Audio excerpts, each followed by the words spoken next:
Jadi bersyukur walaupun di tengah situasi saat ini, Tuhan tetap berikan hal-hal kecil yang buat saya tetap termotivasi, buat saya tetap semangat, yang menjalani hari-hari ini lah istilahnya. Walaupun tetap rasa takut, rasa khawatir itu ya dibilang hilang sih nggak bisa lah ya, tetap pasti ada, hanya berkurang dan tidak dominan. Dan Tuhan tetap beri damai sejahtera saat kita menjalani menghadapi persoalan semua itu.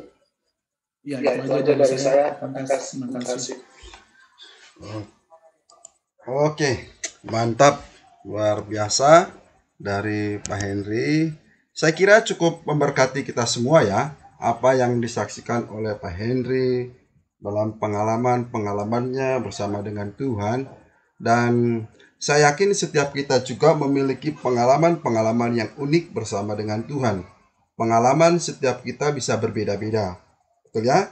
Pengalaman setiap kita pasti bisa berbeda-beda, dan juga pergumulan kita yang kita hadapi juga sebagai kepala rumah tangga berbeda-beda. Dan yang dialami Pak Henry adalah menjadi penyemangat juga buat kita bahwa ternyata di tengah-tengah situasi seperti itu kita melihat ada bapak-bapak berkarya di antara kita yang begitu dia tetap gigih lah ya, tetap masih bisa memperkatakan bahwa Tuhan itu baik. Saya kira itu bukan sesuatu perkara yang mudah. Ada banyak orang bisa memperkatakan itu baik, seperti tadi katakan itu karena memang keadaannya baik, tetapi ketika di kesulitan mulailah kesaksiannya agak sedikit ngudumel gitu kan. Tidak ada sesuatu ya, kesannya seperti mau sesuatu menyampaikan yang baik tetapi di dalamnya gerutuan gitu. Tapi puji Tuhan, kita bisa melihat dari Pak Henry kiranya memotivasi kita untuk boleh semakin bertekun di dalam Tuhan. Tadi malam saya juga waktu pas lagi nyanyi-nyanyi begitu, coba mic itu loh yang sudah sekian lama dibeli tapi belum coba rekam-rekaman walaupun suara terbatas begitu. Jadi saya coba nyanyi NKI nomor berapa itu, sekalian style di sini ada ya, sekarang kayak ada laptop, komputer begitu, coba-coba lagu yang berdekat padamu. Wah, pas bait 2 saya berhenti. Ya betul ya, pas bait 2 saya berhenti. Menangis saya, langsung istri saya ketawa. Wah, kok nangis dia? Jadi saya nggak sanggup untuk melanjutkan pas bait 2-nya karena kalimatnya di situ. Hanya Tuhan tolong pokoknya ada kalimat kerja gitu, bagi Tuhan aku kerja, feel-nya dapat banget. Padahal saya jujur saja saya tidak dalam posisi susah ya, kalau saya mau bilang gitu, saya tidak dalam posisi susah hari itu dan hari ini. Tapi ketika saya sedang menyanyikan lagu itu, kok rasanya menangis haru gitu kepada Tuhan. Nah itu kan menangis haru berarti menangis senang. Lalu kalau menangis yang lagi pergumulan bagaimana lagi? Gitu ya. Nah, terima kasih buat Pak Henry. Saya kira kita juga punya pengalaman-pengalaman yang luar biasa yang boleh menguatkan kita semua. Saya tertarik kembali dari ayat Alkitab tadi, yang tadi diambil dari Ayub dan juga dari Pak Leo juga pernah disinggung. Ketika Ayub mengatakan begini, dari kata orang saja, betul ya? Itu kan di ayat yang Ayub 42 ayat yang kelima ya. Dari ayat 4 saya baca ya, dari ayat 4 ya. Dengarlah maka akulah yang berfirman, aku akan menanyai engkau supaya engkau memberitahu. Ayat 5, hanya dari kata orang saja aku mendengar tentang engkau, tetapi sekarang mataku sendiri memandang engkau. Saya tertariknya begini ya, ketika kita membaca bagian ini waktu kerja kelompok baca Alkitab itu, saya tertariknya begini. Ayub mengatakan ini bukan ketika keadaannya dipulihkan. Nah itu poinnya dulu. Banyak orang kesaksian itu karena keadaannya pulih lalu dia menyampaikan Tuhan baik. Tetapi ini tidak. Dia belum dipulihkan, dia bisa mengatakan, bukan langsung ya, setelah berargumentasi dia mengatakan, hanya dari kata orang saja aku mendengar tentang engkau. Ini masih susah loh, belum pulih. Tetapi sekarang mataku sendiri memandang engkau. Dan aku mencabut perkataanku. Tentang apa? Tentang Tuhan. Alah, Tuhan itu jauh. Tuhan itu kata orang baik, tapi bagiku enggak. Dan dengan menyesal aku duduk dalam debu dan abu. Artinya, belum dipulihkan. Tetapi mindsetnya tentang Tuhan sudah dipulihkan. Masalah nanti dia dipulihkan, yaitu kan karena kita lihat di belakangan. Betul ya? Karena kita lihat di belakang, kita enak aja. Karena kita sudah membaca seperti ini. Di ayat 7 masuk, ayat 8 masuk, 9 masuk, 10 masuk. Tetapi Ayub ketika mengalami itu, dia nggak tahu apakah itu akan dipulihkan atau tidak.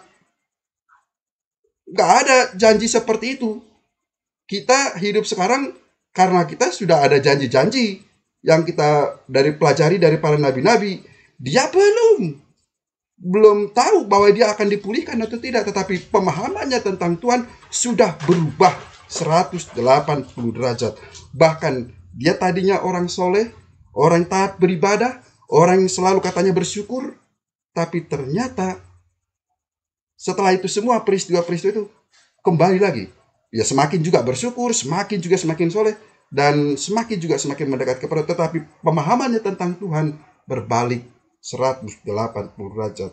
Karena konsep sahabat-sahabatnya, mereka menganut paham Deuteronomi. Artinya begini, dalam hukum-hukum mereka itu begini. Kalau dekat dengan Tuhan, diberkati.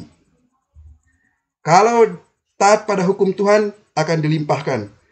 Tetapi sebaliknya, kalau melawan Tuhan, akan kena laknat atau kena kutuk. Kan konsep-konsepnya begitu, sahabat-sahabatnya. Betul ya? Tetapi ternyata Tuhan punya cara pola pikir yang nggak seperti itu. Jauh di luar pemahaman kita. Kalau dekat dengan Tuhan diberkati, kalau jauh daripada Tuhan dilaknat. Ternyata jauh daripada itu semua. Tuhan itu ternyata bermain di dalam kasih-Nya yang luar biasa, mampu memulihkan dengan cara-cara misteri yang tak terkatakan, gitu ya. Dan hari ini boleh menguatkan kita semua.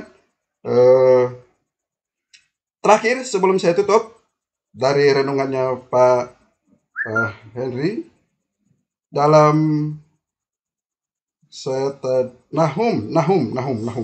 Nahum 1 ayat 7. Kiranya ini boleh menguatkan kita semua ya. Nahum 1 ayat 7. Tuhan itu baik. Amin. Kita sering mengatakan itu dan Nahum juga mengatakan itu. Ia adalah tempat pengungsian pada waktu kesusahan.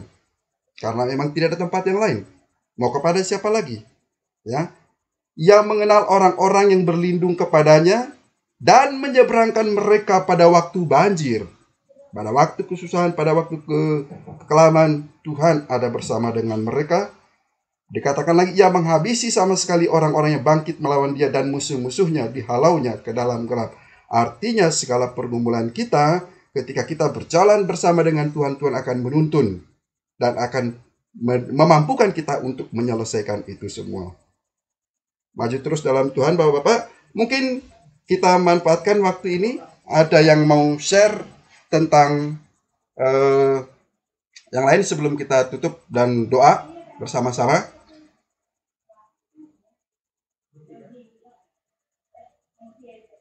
Aman ya? Puji Tuhan. Baik, Bapak-Bapak, kita akan berdoa ya, khususnya buat kita semua masing-masing dan segala apa yang kita gumulkan.